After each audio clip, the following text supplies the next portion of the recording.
Story शुरू करने से पहले डिस्क्लेमर। दोस्तों, सुपर गॉड सागा की स्टोरीज़ में गॉड वर्ड का किसी रिलीजन से कोई लेना देना नहीं है। ये सिर्फ एक लेवल का नाम है जो इस फिक्शनल वर्ल्ड में यूज़ होता है। और हाँ, इस स्टोरी का कोई भी पार्ट किसी भी रिलीजन या कम्युनिटी को हर्ट करने के लिए नहीं है। सब कुछ फिक्शनल है। और हाँ, स्टोरी में फाइट, खून खराबा, इंटेंस सीन्स और कुछ 18+ मोमेंट्स भी हो सकते हैं जो हर एज ग्रुप के लिए सुटेबल नहीं है। इसलिए बच्चे और अंडर 18 व्यूवर्स अपने पेरेंट्स की परमिशन लेके ही इस स्टोरी को सुने। हाँ, तो इसके बाद आप लोग एपिसोड 6 सुनने वाले हैं दोस्तों फाइनली। मगर उससे पहले आप हाई पॉइंट दे दीजिएगा और जितना हो सके उतना हाई पॉइंट दीजिए सब लोग। और चैनल की मेंबरशिप परचेज कर लीजिए और सब्सक्राइब कर लीजिए चैनल को। बाकी अब एपिसोड 6 स्टार्ट करते हैं। Let's begin. इधर अभी भी रात का समय था। सिंह मैंशन के अंदर एक गहरी खामोशी छाई हुई थी। बाहर तेज हवा चल रही थी। खिड़कियों के पर्दे हवा के झोंके से हिल रहे थे और छत पर लटके लैंप की रोशनी बार बार कांप रही थी। कमरे के अंदर आर्यन बिल्कुल अकेला था। वो अभी भी मिरर के पास पड़ा हुआ था। बेचैनी और दर्द से उसकी सांसें तेज हो रही थी। पसीने के कतरे उसके चेहरे पर बह रहे थे और उसका हाथ अभी भी अपनी छाती पकड़ के कांप रहा था। अचानक उसके टैटू से एक लाल रोशनी फूट पड़ती है। रोशनी इतनी तेज थी कि पूरा कमरा लाल ऑरा से भर गया। उसके बाद आर्यन की आंखों के सामने सब कुछ धुंधला होने लगता है और धीरे धीरे उसकी होश की दुनिया बिल्कुल अंधेरे में डूब जाती है। और फिर आर्यन जैसे ही बेहोशी में गया, उसके आसपास का माहौल बदल गया और अब वो अपने कमरे में नहीं था। वो खुद को एक अजीब जगह पर खड़ा पाता है, एक लाल और काले रंग से भरा हुआ खौफनाक ड्रीम वर्ल्ड। जमीन फटी हुई, आसमान में बिजलियां कड़क रही थी और हवा में एक अजीब सा बोझ था जो उसके दिल की धड़कन तेज कर रहा था। और उस ड्रीम वर्ल्ड के बीच एक तलवार हवा में लटक रही थी, वही तलवार जिसका नक्श उसके टैटू पे बना था, बड़े ब्लेड के साथ। और उसके हिल्ड पर 7 जगह चमक रही थी, जैसे किसी ने उसमें 7 सितारे भर दिए हों। खैर, इधर आर्यन की आंखें खुल जाती हैं और फिर वो थोड़ा पीछे हटकर चीखते हुए कहता है, ये जगह क्या है? मैं यहाँ कैसे आया? आर्यन कहता है और फिर उसके इतना कहते ही एक भारी क्रीपी आवाज़ हवा में गूंजती है और वो आवाज़ ये कहती है, आर्यन राठौड़, तू सोचता है तू एक आम इंसान है? नहीं, तू मेरा चुना हुआ वेसल है। तू मेरे तलवार का मालिक है। तेरे अंदर का डेविल अब जाग रहा है, वही डेविल जिसे राठौड़ ने तेरे अंदर कैद किया है। वो आवाज़ कहती है, जिसके बाद आर्यन का दिल जोर जोर से धड़कने लगता है और फिर वो कंधों को पकड़कर घबराहट में चिल्लाते हुए कहता है, मैं डेविल नहीं हूँ। मैं बस एक नॉर्मल इंसान हूँ। मुझे ये सब नहीं चाहिए।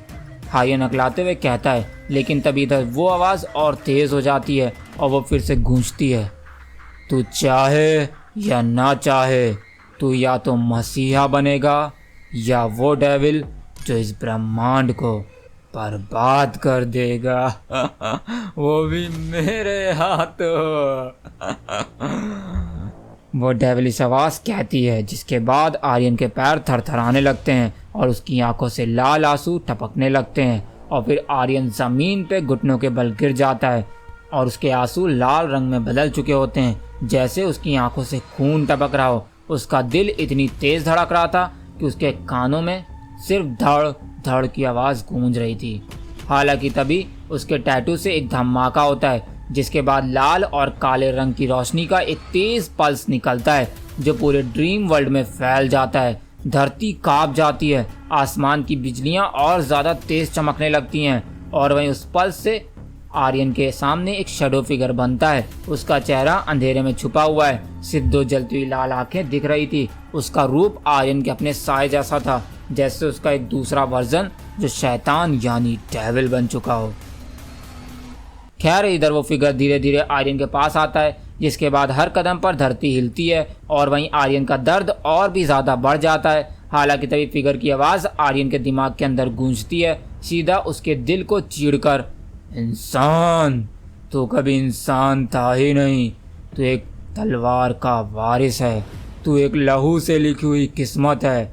इसलिए याद रखो आर्यन राठौड़, दुनिया तुझे या तो मसीहा के नाम से पूजेगी या डेविल के नाम से थूकेगी।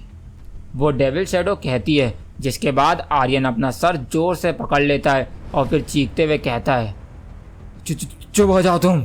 मैं कोई डेविल नहीं हूँ। मैं बस आर्यन हूँ। और हाँ, मेरा नाम आर्यन सिंह है, ना कि आर्यन राठौड़। समझे तुम? आर्यन कहता है, लेकिन इसका कोई भी असर उस शैडो पे नहीं होता, क्योंकि इधर वो शैडो फिगर और पास आ जाता है। उसका चेहरा आर्यन के बिल्कुल सामने था और फिर वो धीरे से कहता है, आर्यन, जितना तू भागेगा उतना ही तू मेरे पास खींचता चला आएगा, क्योंकि मैं तू ही हूँ और तू मैं हूँ।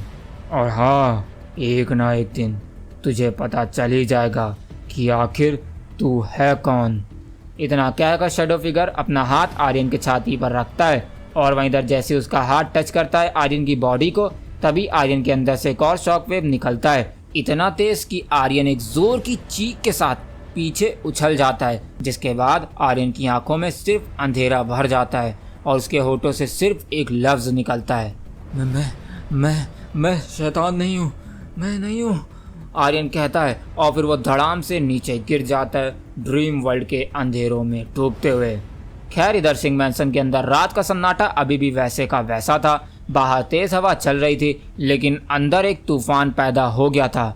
मेरा मतलब इधर आर्यन अपने कमरे के ज़मीन पर पड़ा था। मिरर के पास उसका चेहरा पीला पड़ गया था, उसकी बॉडी कांप रही थी और उसके टैटू से अब भी एक लाल ऑरा निकल रहा था, जो कि पूरे कमरे की हवा को भारी बना रहा था। और वहीं मिरर के शार्ट्स हवा में हिल रहे थे, जैसे किसी ने वक्त को तोड़ दिया हो। हर शार्ट पर आर्यन का एक अलग अलग रिफ्लेक्शन चमक रहा था, एक कहीं नॉर्मल आर्यन, एक कहीं गुस्से में, तो एक कहीं रो रहा था। और हाँ, ये सीन देख के लग रहा था जैसे आर्यन की रूह टुकड़े टुकड़े हो गई हो। खैर, अभी ये सब चल ही रहा था कि तभी उसी वक्त शिवानी आर्यन के कमरे का डोर जोर से नॉक करती है और बोलती है, आर्यन दरवाज़ा खोलो, तुम ठीक हो ना आर्यन?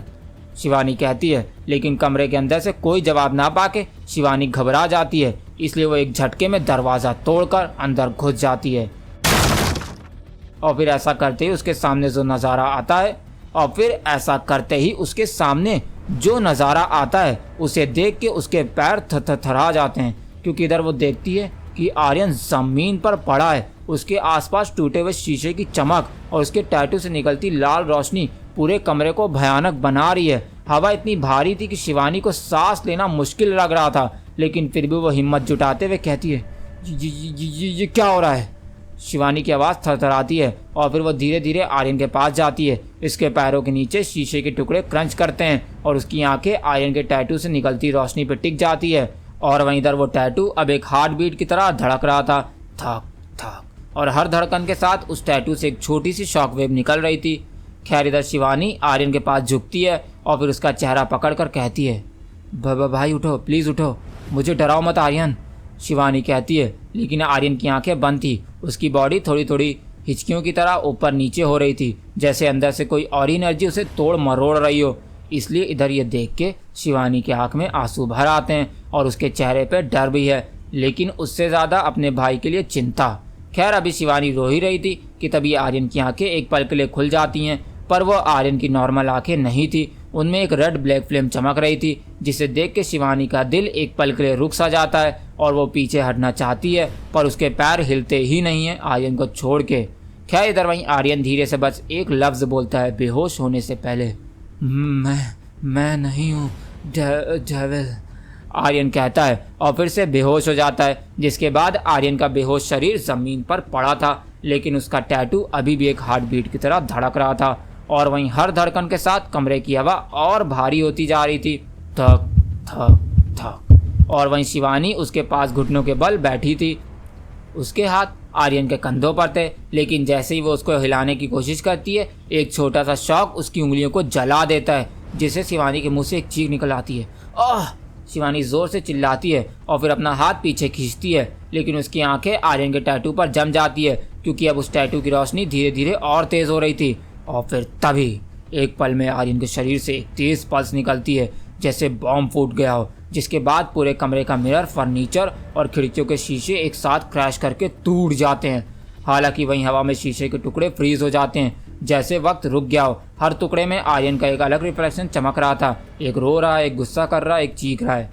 और वहीं शिवानी हवा में उड़ जाती है और दीवार से टकराती है, लेकिन फिर भी खुद को संभाल कर दोबारा आर्यन की तरफ देखने लगती है। और इस वक्त उसके दिल की धड़कन तेज है, पर उसकी आंखें डर और शौक के साथ आर्यन पर टिक गई हैं। खैर, इधर आर्यन अब धीरे धीरे अपना सिर उठाता है, उसकी आंखें खुलती हैं और हाँ, अब वो उसके भाई की नॉर्मल आंखें नहीं थी। उनमें एक रेड ब्लैक फ्लेम जल रही थी जो शिवानी की रूह को चीर के अंदर तक घुस गई। और वहीं आर्यन खुद अपने हाथों को देखकर शौक में बोलता है, मुझसे ये सब हो कैसे रहा है? ये मैं हूँ भी या नहीं? ये मैं हूँ भी या नहीं? आर्यन कहता है। और हाँ, उसके होठों से निकलती हर सांस एक धुएं की तरह बाहर आ रही थी और कमरे का टेम्परेचर और नीचे गिर रहा था। और वहीं शिवानी अब बिल्कुल अकेली कमरे के कोने में चिपकी हुई थी। उसके दिल में सिर्फ एक सोच गूंज रही थी, ये अब मेरा भाई नहीं रहा, ये कुछ और बन रहा है, कुछ ऐसा जिसे समझना भी मुश्किल है। यह कहते हुए शिवानी आर्यन की तरफ बढ़ने लगती है। और वहीं आर्यन के कमरे में अब भी लाल रोशनी जल रही थी। उसके टैटू से निकलती धड़कनों की गर्मी और हवा का भार शिवानी को महसूस हो रहा था। और फिर वो आर्यन के पास बैठकर उसकी सांसें चेक करती है और फिर वो उसके चेहरे को पकड़कर कहती है, आर्यन तुम ठीक हो? मैं तो सिर्फ देखने आई थी कि तुम ठीक हो या नहीं। और यहाँ ये क्या हो रहा है? शिवानी कहती है। उसके दिल में डर था, लेकिन कंसर्न और भी गहरा था, क्योंकि शिवानी ने कभी आर्यन को ऐसे नहीं देखा था। खैर, तभी एक ख्याल उसके जहन में बिजली की तरह दौड़ता है और फिर वो खुद से ही कहती है, 1 मिनट, माँ पापा बाकी लोग, उन्होंने ये सब आवाज़ क्यों नहीं सुनी? इतना शीशा टूट गया, धमाके हुए, लेकिन कोई भी आर्यन के कमरे तक क्यों नहीं आया? शिवानी खुद से ही कहती है, लेकिन उसे क्या पता जवाब मैंशन की खामोशी में ही छुपा था। क्योंकि इधर सिंह मैंशन में आर्यन के कमरे के आसपास एक प्रोटेक्टिव सील बैरियर बना हुआ था, जिसे गुरु अधीर देव ने सालों पहले इंद्रजीत के कहने पर यह सील लगाई थी, ताकि आर्यन के अंदर की शक्ति, उसके टैटू का असर और ऐसे आउटबर्स्ट दुनिया से छुपे रहें। और हाँ, सील एक इनविजिबल बैरियर था जो आवाज़ों, तोड़फोड़ और एनर्जी ब्लास्ट को मैंशन के दूसरे हिस्सों तक पहुंचने नहीं देता था। इसलिए आर्यन के माँ पापा या मैंशन के और लोग अभी तक चैन की नींद सो रहे थे। उन्हें पता ही नहीं चला कि आर्यन के कमरे में क्या तूफान मच गया है। लेकिन शिवानी को पता चल गया जब वो आर्यन को एक बार चेक करने के लिए आई थी, क्योंकि वो सिर्फ आर्यन की बहन ही नहीं थी, बल्कि हमेशा उसके लिए चिंता करने वाली साथी थी। क्योंकि इधर जब आर्यन थोड़ा देर से अपने कमरे में गया और अजीब बिहेव कर रहा था, शिवानी ने बस अपने कंसर्न के वजह से उसका दरवाज़ा नॉक किया था। उसने ना कोई शक्ति फील की थी, ना कोई फ्यूचर विजन, बस एक बहन अपने भाई को देखने के लिए आई थी। और इस छोटी सी चिंता ने शिवानी को वो सब दिखाया जो बाकी घर वाले सील के वजह से देख भी नहीं पा रहे थे। हालांकि एक शिवानी ही नहीं थी जो ये सब देख रही थी। मेरा मतलब, इधर इसी वक्त मैंशन के बाहर एक अंधेरे कोने में एक जासूस खड़ा था। उसने आर्यन के कमरे की लाल रोशनी को देखा और अपने छोटे से डिवाइस को एक्टिवेट किया, जिसके बाद डिवाइस से एक हुडेड फिगर का होलोग्राम निकलता है। और फिर ऐसा होते ही जासूस अपने घुटनों को झुकाता है और फिर आवाज़ में खौफ और रिस्पेक्ट के साथ कहता है, मास्टर, लड़के के अंदर की शक्ति जाग गई है। सील के बावजूद लाल रोशनी बाहर तक आ रही है और ये वही साइन है जिसका इंतजार था हमें, जासूस कहता है। और वहीं ये सुन के हुडेड फिगर के होठों पर एक ठंडी मुस्कान आ जाती है और फिर वो कहता है, अच्छा, तो आर्यन राठौड़ का डेविल अपनी नींद से जाग गया है। खैर, उसे अभी जिंदा रहने दो, मुझे इसकी ताकत चाहिए तो है, लेकिन जब वक्त आएगा मैं खुद आकर उसे ले जाऊंगा। हुडेड फिगर कहता है, जिसके बाद होलोग्राम एक जीज की आवाज़ के साथ गायब हो जाता है। और फिर ये होने के बाद जासूस एक बार मैंशन की तरफ देखता है, फिर अपनी छवि को अंधेरे में छुपाकर मैंशन से दूर निकल जाता है। और वहीं इधर दूसरी तरफ शिवानी आर्यन के पास बैठी थी। उसके चेहरे पर आंसू और पसीने दोनों मिल गए थे और वहीं इसका दिल जोर जोर से धड़क रहा था, पर उसकी ज़ुबान से बस एक लफ्ज़ निकलता है, आर्यन, ये तुम हो या फिर कोई और? शिवानी कहती है। और वहीं ये सुन के आर्यन अपने हाथों की तरफ देखता है, जो अभी भी हल्का सा ऑरा छोड़ रहा था, लेकिन उसकी बॉडी अभी भी काँप रही थी। और फिर वो कहता है, दीदी, मुझे समझ नहीं आ रहा है ये सब मेरे साथ क्यों हो रहा है। मैं इंसान हूँ भी या नहीं? आर्यन कहता है। और वहीं ये सुन के शिवानी को एक पल के लिए लगा जैसे उसने अपने भाई को खो दिया हो, जैसे आर्यन के अंदर कोई और है। शिवानी ये सोच रही होती है कि तभी आर्यन की बॉडी एक बार फिर से हिचकी की तरह झड़कती है और फिर ऐसा होते ही उसकी आंखें पलक झपकते ही अंधेरे में डूब जाती है, यानी कि वो दोबारा बेहोश हो जाता है और इस बार उसकी बॉडी हिल भी नहीं रही होती है। और वहीं ये नज़ारा देख के शिवानी चिल्लाती है, आर्यन! शिवानी चीखती है और फिर तुरंत उसके पास झुकती है, उसका चेहरा पकड़ती है और फिर उसकी सांसें चेक करती है और फिर धीरे धीरे उसे एहसास होता है कि आर्यन अभी भी जिंदा है, लेकिन बस वो बेहोश हो गया है।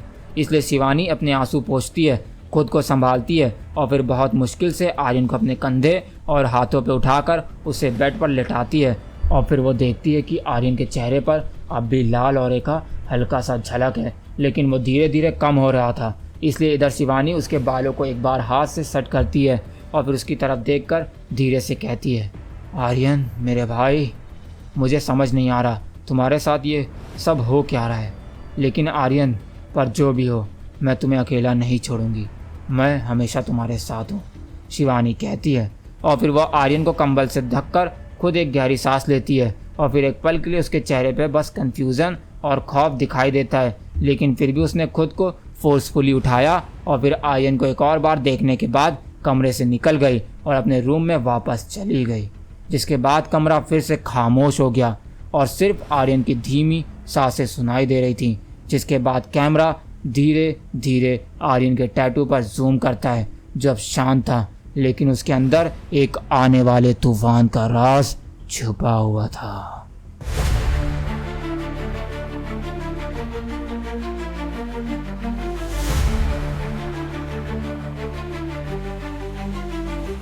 आर्यन रुकने वाला नहीं, जख्म सहकर झुकने वाला नहीं, भीड़ में सबने ठुकरा दिया पर दिल का जज्बा बुझा नहीं, गिरा है वो पर हार नहीं मानेगा, एक दिन सबको गिरा के मारेगा, क्योंकि ये है आर्यन, ये है आर्यन सिंगलाटर, तूफानों से भी टकरा जाएगा, किस्मत को भी हटा जाएगा।